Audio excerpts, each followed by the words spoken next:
ब्रह्मांड में करोड़ों रंग हैं, लाल, पीला, हरा, नारंगी।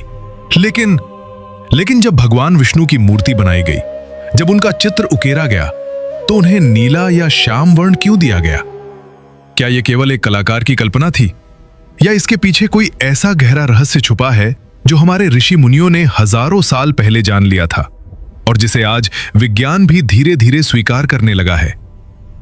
आज हम उस रहस्य की परतें एक एक करके उठाएंगे और मैं वादा करता हूं, जब आप ये वीडियो पूरा देखेंगे तो भगवान विष्णु को देखने का आपका नजरिया हमेशा के लिए बदल जाएगा। सबसे पहले एक सवाल सोचिए, आकाश का रंग क्या है? आप कहेंगे नीला। और समुद्र का रंग फिर से नीला। लेकिन क्या आप जानते हैं कि वैज्ञानिक दृष्टि से न आकाश का अपना कोई रंग है, न समुद्र का? विज्ञान कहता है कि आकाश नीला इसलिए दिखता है क्योंकि सूर्य की किरणें जब वायुमंडल से टकराती हैं तो नीला प्रकाश सबसे अधिक बिखरता है। यह घटना रेली स्कैटरिंग कहलाती है। और समुद्र इसलिए नीला दिखता है क्योंकि वह उस विशाल नीले आकाश को अपने भीतर समेट लेता है। अब सोचिए, जो चीज इतनी विशाल हो कि उसकी कोई सीमा न दिखे, वह नीली दिखने लगती है। यही वह सूत्र है जो हमारे ऋषियों ने पकड़ा था। भगवान विष्णु सर्वव्यापी हैं। वह कण कण में बसे हैं, पूरे ब्रह्मांड में फैले हैं। उनकी कोई सीमा नहीं है, कोई किनारा नहीं है। और जो अनंत है, जिसकी कोई सीमा नहीं, वह नीला दिखता है। इसीलिए उन्हें नीला वर्ण दिया गया। ये रंग उनकी अनंतता का, उनकी असीमितता का प्रतीक है। हमारे शास्त्रों में विष्णु सहस्रनाम में भगवान विष्णु के 1000 नाम हैं। उनमें से एक नाम है अनंत। अनंत अर्थात जिसका कोई अंत नहीं। और यह नीला रंग उसी अनंत स्वरूप का दृश्य रूप है। एक ऐसा प्रतीक जिसे देखते ही मन को यह अनुभव हो कि हम किसी असीमित सत्ता के सामने खड़े हैं। अब आइए दूसरे रहस्य की ओर। और यह रहस्य उनके एक और नाम में छुपा है। भगवान विष्णु को घनश्याम कहा जाता है। घन अर्थात घना बादल, श्याम अर्थात गहरे रंग का, यानी घने काले बादल जैसे रंग वाले। अब सोचिए, बादल कब काले होते हैं? जब वे पानी से पूरी तरह भरे होते हैं, जब उनके भीतर इतना जल भर जाता है कि वे और नहीं समा सकते, तब वे गहरे, काले, घने हो जाते हैं। और फिर वे बरसते हैं बिना किसी भेदभाव के। अमीर हो या गरीब, ऊंची जाति हो या नीची, शहर हो या जंगल, बादल सब पर समान रूप से बरसता है। वह नहीं देखता कि किसकी जमीन है, किसका खेत है। यही भगवान विष्णु का स्वभाव है। वो पालन करता है, पूरी सृष्टि का पालन करने वाले। वो अपनी कृपा बिना किसी भेदभाव के सभी पर बरसाते हैं। उनका श्याम वर्ण इसी कृपा की परिपूर्णता का संकेत है।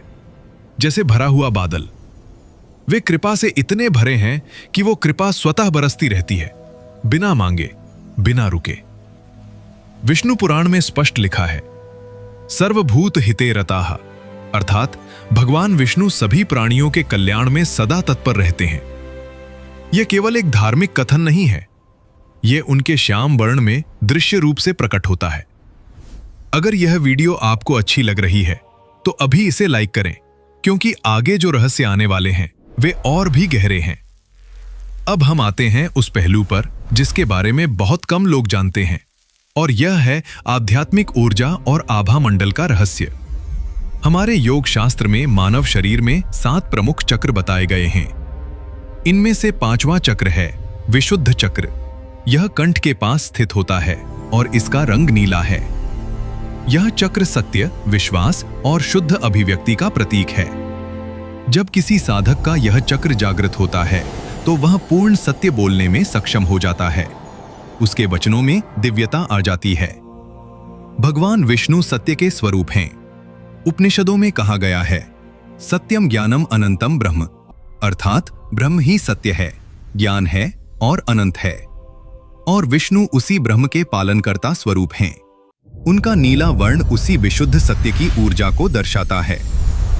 इससे भी आगे जो महापुरुष, जो अवतार इस धरती पर आए, जिनकी चेतना सामान्य मनुष्यों से बहुत ऊंची थी, उनके आभा मंडल यानी ऑरा का रंग नीला श्याम बताया गया है। तिब्बती बौद्ध परंपरा में भी उच्च चेतना के प्राणियों के आभा मंडल को गहरे नीले रंग से दर्शाया जाता है। यह कोई संयोग नहीं है। जब चेतना अपने उच्चतम स्तर पर पहुंचती है, जब ज्ञान, शांति और करुणा एक साथ परिपूर्ण हो जाते हैं, तो वह ऊर्जा नीले रंग में प्रकट होती है। भगवान विष्णु का श्याम वर्ण केवल उनकी कृपा और अनंतता का प्रतीक नहीं है। इसमें एक और गहरा रहस्य छुपा है, जो सृष्टि के सबसे बड़े सत्य से जुड़ा है, और वह सत्य है तमस पर विजय। हमारे शास्त्रों में 3 गुणों का वर्णन है, सत्व, रजस और तमस। तमस का अर्थ है अंधकार, अज्ञान, जड़ता। जब प्रलय आती है, जब सृष्टि का अंत होता है, तब सब कुछ उस महाअंधकार में समा जाता है। चारों दिशाएं अंधेरे से भर जाती हैं। न सूर्य रहता है, न चंद्रमा, न तारे, केवल एक विशाल अथाह शून्य, और उस शून्य का रंग है गहरा श्याम। लेकिन उस महाप्रलय के घोर अंधकार में भी एक सत्ता जागती है। एक चेतना है जो उस अंधेरे से डरती नहीं, बल्कि उस अंधेरे को अपने भीतर समेट लेती है। वह सत्ता है भगवान विष्णु। वह उस प्रलय के जल में शेष नाग पर शयन करते हैं, शांत, स्थिर, अविचल। जब पूरी सृष्टि विलीन हो जाती है, तब भी वे हैं। जब कुछ नहीं बचता, तब भी वे हैं। उनका श्याम वर्ण इसीलिए है, वह उस अंधकार को अपने भीतर धारण करते हैं, उससे भागते नहीं। वह तमस को परास्त नहीं करते बाहर से, वह उसे अपने भीतर समेटकर उसे निष्क्रिय कर देते हैं। जैसे प्रकाश अंधेरे को मिटाता है, वैसे नहीं, बल्कि जैसे समुद्र एक बूंद को समेट लेता है, वैसे। यही उनकी सबसे बड़ी शक्ति है। भागवत पुराण के 10वें स्कंध में कहा गया है, जब श्री कृष्ण, जो विष्णु के पूर्ण अवतार हैं, का जन्म हुआ, तो वह घनघोर अंधेरी रात थी, अष्टमी की रात, जब आकाश में बादल छाए थे और घोर अंधकार था। यह कोई संयोग नहीं था। अंधकार में प्रकाश का जन्म यही विष्णु तत्व का सार है। वह अंधेरे को चुनौती नहीं देते, वह अंधेरे के बीच प्रकट होते हैं। और यही से हम पहुंचते हैं उस सबसे अद्भुत रहस्य पर, जो संस्कृत भाषा में छुपा है। आप सोचते होंगे कि श्याम का अर्थ केवल काला होता है, लेकिन यह पूरी सच्चाई नहीं है। संस्कृत के महान व्याकरणाचार्य और भाषा शास्त्री इस शब्द की जो व्याख्या करते हैं, वह अत्यंत रोचक है। श्याम वह रंग है जो नीले, काले और थोड़े बैंगनी रंग का अद्भुत मिश्रण है। यह ठीक वैसा रंग है जैसा आकाश सूर्यास्त के ठीक बाद दिखता है, जब दिन और रात के बीच की वह संधि बेला होती है। न पूरा उजाला, न पूरा अंधेरा, वह अवस्था जहां दोनों मिलते हैं। यह रंग प्रकृति में एक विशेष क्षण का प्रतीक है। वह क्षण जब दिन अपना सब कुछ दे चुका होता है और रात अभी अपना साम्राज्य स्थापित नहीं कर पाई होती। उस क्षण आकाश जो रंग धारण करता है, वही श्याम है। और भगवान विष्णु उसी संधि बेला के स्वामी हैं। सृष्टि और प्रलय के बीच, जन्म और मृत्यु के बीच, ज्ञान और अज्ञान के बीच। अब एक और अत्यंत महत्वपूर्ण बात, भगवान विष्णु को सदैव पीतांबर के साथ दिखाया जाता है। पीतांबर अर्थात पीले वस्त्र, और उनका वर्ण है श्याम, नीला काला। इन दोनों रंगों का संयोग देखिए, नीला आकाश और पीली धूप, यही तो प्रकृति का सबसे सुंदर संतुलन है। सुबह जब सूर्य उगता है, नीले आकाश में पीली रोशनी फैलती है। वही दृश्य भगवान विष्णु के स्वरूप में साकार हो जाता है। वह स्वयं प्रकृति के उस संतुलन के जीवंत प्रतीक हैं जिसे हम हर सुबह आकाश में देखते हैं। यजुर्वेद में एक ऋचा है जिसका भाव है, वह परमात्मा जो सूर्य की आभा से भी परे है, जो अंधकार से परे है, जो सबका धारण करने वाला है। भगवान विष्णु का यह संयुक्त स्वरूप, श्याम वर्ण और पीतांबर, उसी वैदिक संकल्पना को मूर्त रूप देता है। और अब एक वैज्ञानिक दृष्टिकोण से भी इस रहस्य को समझते हैं। आधुनिक भौतिकी में डार्क मैटर और डार्क एनर्जी की अवधारणा है। वैज्ञानिकों का कहना है कि इस ब्रह्मांड का लगभग 95% हिस्सा डार्क मैटर और डार्क एनर्जी से बना है, जिसे हम देख नहीं सकते, छू नहीं सकते, किसी यंत्र से नाप नहीं सकते।